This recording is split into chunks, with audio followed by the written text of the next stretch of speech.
Το παλιό όνομα ήταν Χοψερά, μέσα από μια μαγευτική διαδρομή. Ένας άλλος δρόμος οδηγεί στην Παϊπούρτη και 4 χιλιόμετρα πάνω από τη Τσαΐκαρα οδηγεί ο δρόμος στο Παρχάρι του Σουλτάν Μουράτ, που κάθε καλοκαίρι στις 23 Ιουνίου διοργανώνεται ένα μεγάλο λαϊκό πανηγύρι. Εδώ θα δούμε κάποιες φωτογραφίες από ελληνικά παλιά ξηραντέρια και πάρα πολλούς ποντιόφωνους, ανάμεσα σε αυτούς και ο κατής του χωριού, ο Σαλίκ, ο οποίος σήμερα δυστυχώς δεν ζει.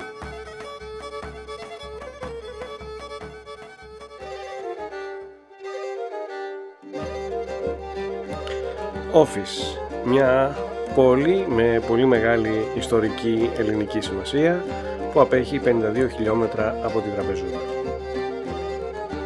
Οι Οφλίδες έχουν παρομοιώδη ανυπακοή στους νόμους, παρουσίαζαν στο παρελθόν ληστρική δραστηριότητα και παραδόξως είχαν έντονη τη φήμη για την ενασχόλησή τους με τη θρησκεία. Πριν από 300 χρόνια οι Οφλίδες ήταν χριστιανοί και η περιοχή φημιζόταν για τον πολύ μεγάλο αριθμό ιερέων και επισκόπων που διέθετε. Στα μέσα του 17ου αιώνα ασπάζονται το Ισλάμ, χωρίς όμως να απαλληθούν και τη γλώσσα τους.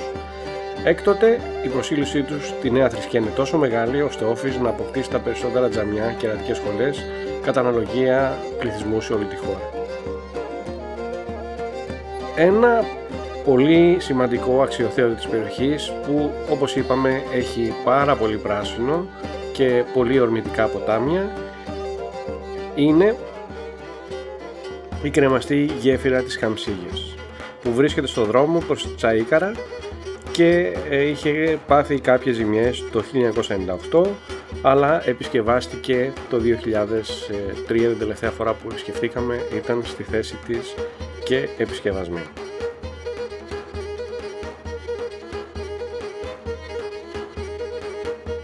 Πηγαίνοντας για τη Τζίτα, το Ντυρλίκ, υπάρχει ένα μικρό παλιό ελληνικό χωριό, η Ασσός, με ένα καταπληκτικό σχολείο, το οποίο φαίνεται στη φωτογραφία.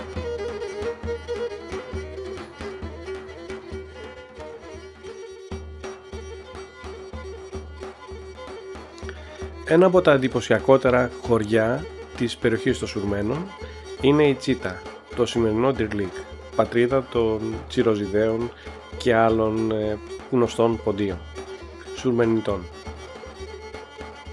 Η Τσίτα είναι ένα ορεινό χωριό με ένα πολύ δύσβατο δρόμο, έχει ένα εντυπωσιακό σχολαρχείο, είναι καταπράσινο και βέβαια υπάρχει ένας πολύ όμορφος ναός, η μεταμόρφωση του Σωτήρα, που σήμερα έχει μετατραπεί σε τζαμί, αλλά με πολύ φιλόξενο ημάμι, ο οποίος υποδέχεται με πολύ μεγάλη ευγένεια. Τηρείται ένα βιβλίο των επισκεπτών και ο καθένας μπορεί να υπογράψει την άποψή του για το χωριό του συγκεκριμένο. Οι κάτοικοι των Σουρμένων μεταφέρθηκαν στην Αθήνα, ίδρυσαν τον ομώνυμο Δήμο και μάλιστα η εκκλησία του Δήμου τους είναι η μεταμόρφωση του Σωτήρα. Στο χωριό αυτό μπορεί να δούμε πολλά πέτρινα μονοπάτια από πελεκητή πέτρα, όπως και τα σπίτια είναι εντυπωσιακής αρχιτεκτονικής.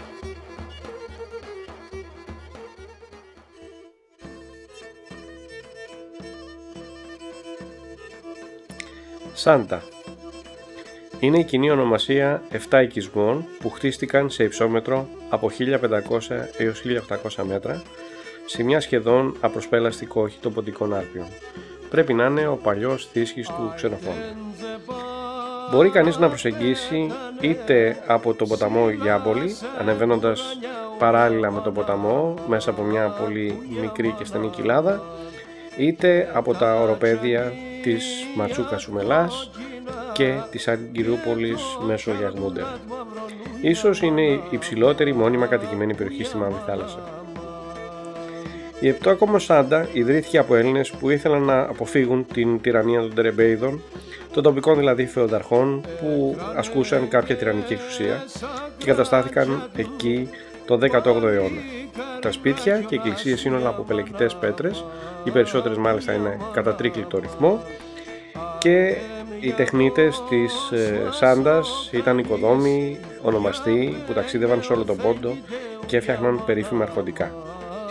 Οι Σαντέοι, όταν αισθάνθηκαν ότι διακυβεύεται η τιμή και η ελευθερία τους, βγήκαν στα βουνά με επικεφαλής το θρυλικό καπετάνιο καπετάν Ευκλήδη Κουρτίδη. Οι Αντάρτες Σάντας είναι οι τελευταίοι Έλληνες που έφυγαν από τον Πόντο. Μόλις το Φλεβάρι του 1924 προσέγγισε ένα ελληνικό καράβι την Τραπεζούντα και τους πήρε μαζί του για την Ελλάδα, που ίδρυσαν το χωριό τη Νέα Σάντα κοντά στο Κιλκής. Σήμερα τα χωριά της Σάντας αποκαλούνται από τους Τούρκους Ντουνμαλί, δηλαδή το μέρος που είναι πάντοτε καλυμμένο από ομίχλη. Εδώ θα πρέπει να γίνει μια αναφορά στον εθνικό ύμνο των Ποντίων, «Αετέτς επαραπέτανε», που αναφέρεται στα παλικάρια της Σάντας. Στην εικόνα βλέπουμε μια εκκλησία πέτρινη από τη Σάντα.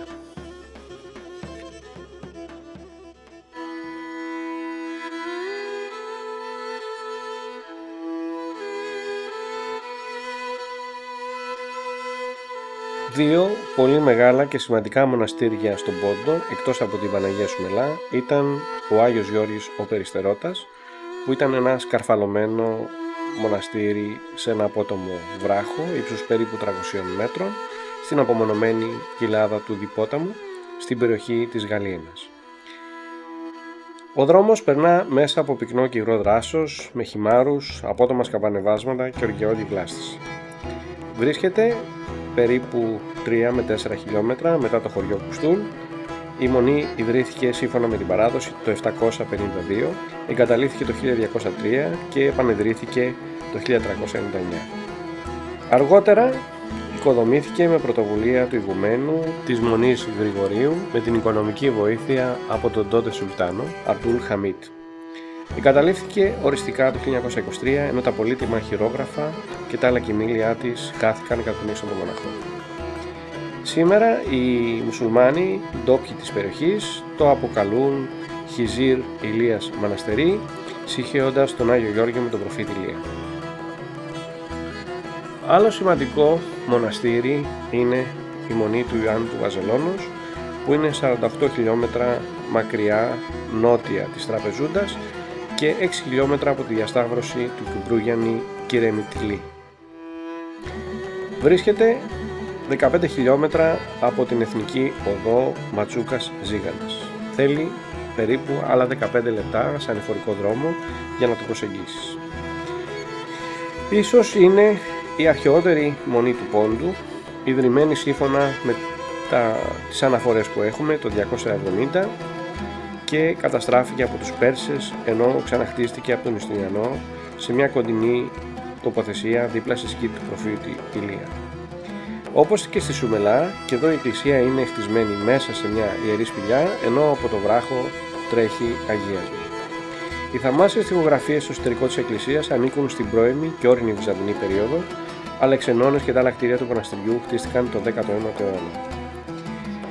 Μετά το 1923, κάποια από τα πολύτιμα κοιμήλια της Μονής μεταφέρθηκαν στην Ελλάδα και μάλιστα μερικά υπάρχουν στο Μουσείο Εμμανουήλ Μπενάκη.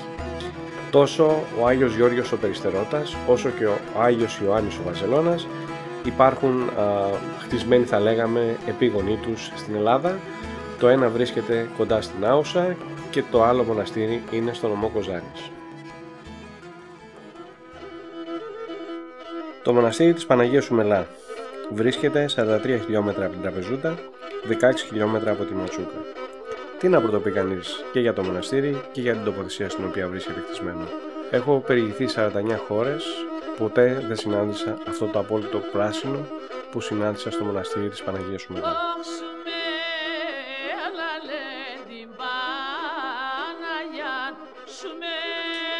Το μοναστήρι είναι σκαρφαλωμένο στην απότομη πλαγιά του όρους Μελά, περιτριγισμένο από οργιώδη βλάστηση. Το ιστορικό μοναστήρι, όπως είπαμε, της Παναγίας Σουμελά, αποτελεί ένα θέαμα που κόβει την ανάσα. Από το φαράγγι του ποταμού Πηξίδη και τη δασόδη κοιλάδα του, ο δρόμος οδηγεί στη ρίζα του βράχου. Θέλεις περίπου 30 με 35 λεπτά να ακολουθείς το μονοπάτι, γύρω σε 40 λεπτά να ακολουθείς το δρόμο που έχουν φτιάξει τώρα, για να μπορούν οι σχετικά ανήμποροι περιηγητές να προσεγγίσουν από το δρόμο.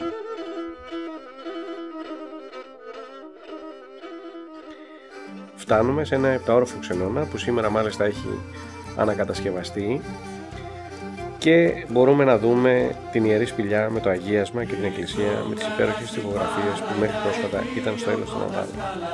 Εδώ θα πρέπει να γίνει μια ιδιαίτερη αναφορά ότι αυτές οι εικόνες μετά το 1922 έμειναν εκτεθειμένες στη βροχή, στο χιόνι, κάηκε το μοναστήρι που ήταν τόπος ληστών, και όμως παρόλα αυτά, επειδή τα χρώματα είναι από μεταλλεύματα της Αργυρούπολης, παραμένουν ανεξίτηλα και δηλώνουν την χριστιανικότητά τους μέχρι σήμερα.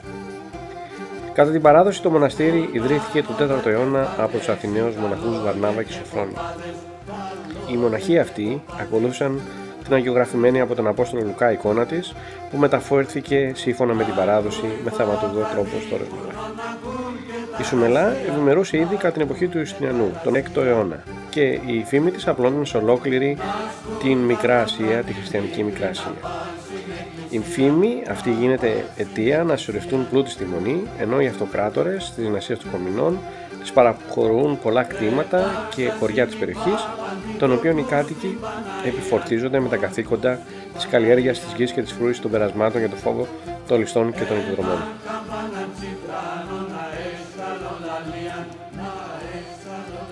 Εδώ θα πρέπει να αναφέρουμε και μια ιστορία που έχει πολύ μεγάλη σημασία για να καταλάβουμε ότι το μοναστήρι, η Μαριεμάνα όπως το αποκαλούν οι μουσουλμάνοι, λατρεύεται και επισκέπτεται ακόμα μέχρι σήμερα.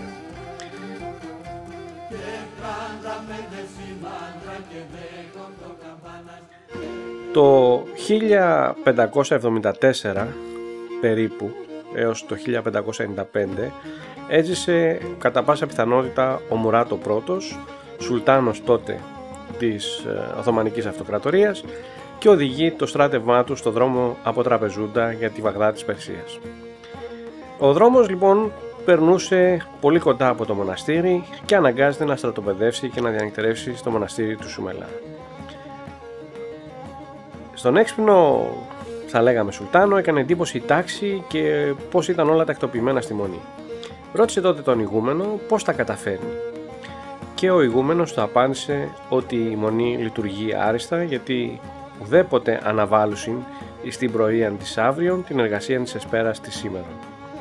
Η απάντηση αυτή άρεσε πάρα πολύ στο σουλτάνο, δίνει διαταγή να χαραχθεί αυτό το απόφθεγμα με προσοχή σε μια ασημένια λεκάνη του νηπτήρα του. Όταν φτάνει στη Βαγδάτη, που είναι η κέντρα των περσικών δυνάμεων, περκυκλώνει το φρούριο και είναι έτοιμος να το καταλάβει. Τότε έρχεται μια αντιπροσωπεία από τους κατοίκους της πόλης και τον παρακαλεί να μην μπει το βράδυ και να πάει το πρωί, που θα ήταν, ας πούμε, καλύτερη υποδοχή του και δεν θα υπήρχαν, ας πούμε, και τρόμος από τους κατοίκους. Στην αρχή ο Σουλτάνος φαίνεται να δέχεται αυτή την πρόταση και πάει να πλύνει τα χέρια του για να προσευχηθεί. Τότε βλέπει λοιπόν το απόφθεγμα του ηγουμένου της Μονής Σουμελά, καταλαβαίνει ότι κάτι συμβαίνει, δίνει εντολή, καταλαμβάνει την πόλη και το πρωί διαπιστώνει ότι αν δεν είχε καταλάβει την πόλη θα είχε υποστεί μια μεγάλη πανολεθρία, αφού ερχόταν ένα ισχυρό περσικό στράτευμα. Επιστρέφοντας στην Κωνσταντινούπολη, περνάει από την Παναγία Σουμελά και για να εκφράσει την ευγνωμοσύνη προσφέρει πλούσια δώρα και προνόμια στη Μονή.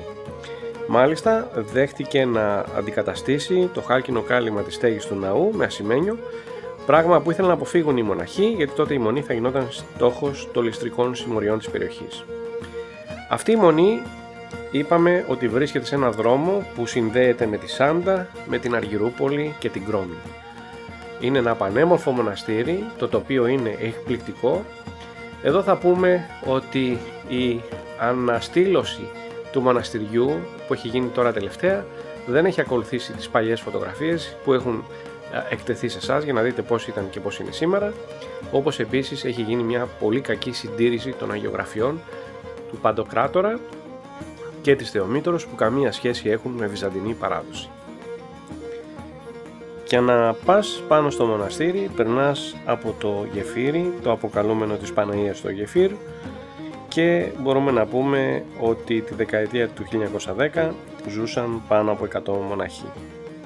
Το Φλεβάρι του 1923 οι τελευταίοι μοναχοί εγκαταλείπουν το μοναστήρι και από τότε μένει στο έλεος των Τιβορίχων και γίνεται κρυσφύγητο λαθρεμπόρο. Η πυρκαγιά που γίνεται το 1930 αποτελειώνει την καταστροφή.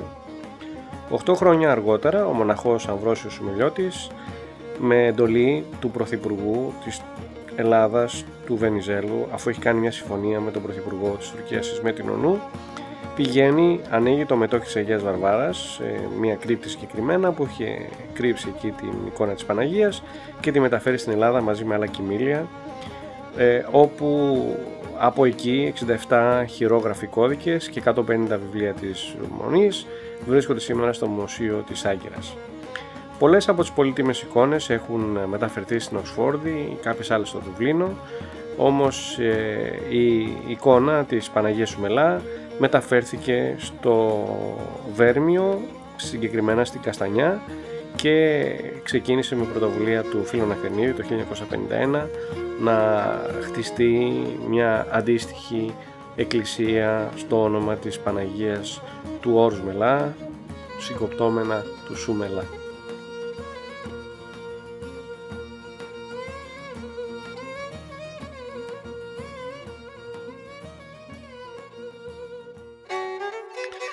Αργυρούπολη είναι πρωτεύουσα του ομώνυμου νομού, 120 χιλιόμετρα περίπου από την Τραπεζούντα.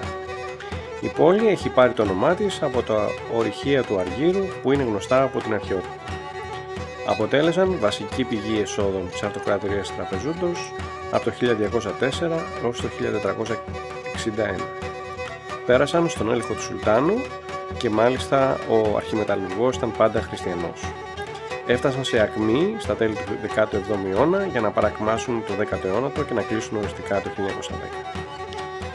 Αν αναφέρουμε μερικά ιστορικά στοιχεία, θα πρέπει να πούμε οπωσδήποτε για την κοιλάδα του Άνω Χαρσιώτη ή Χαρσίτ ή Κάνη ποταμού, όπως είναι γνωστός στην αρχαιότητα, και την περιοχή της Χαλδίας. Υπήρχε προφανές ένα γηγενές φύλλο των Χαλδαίων ή Χαλίβων που ζούσε από την εκμετάλλευση των ορυχείων, αλλά με την πάροδο του χρόνου εκχριστιανίστηκαν, εξελληνίστηκαν και αργότερα δίνει δυνατότητα στους μεγάλους χωμινούς να κόβουν ασημένια νομίσματα σε σταθερή βάση, τα αποκαλούμενα άσπρα.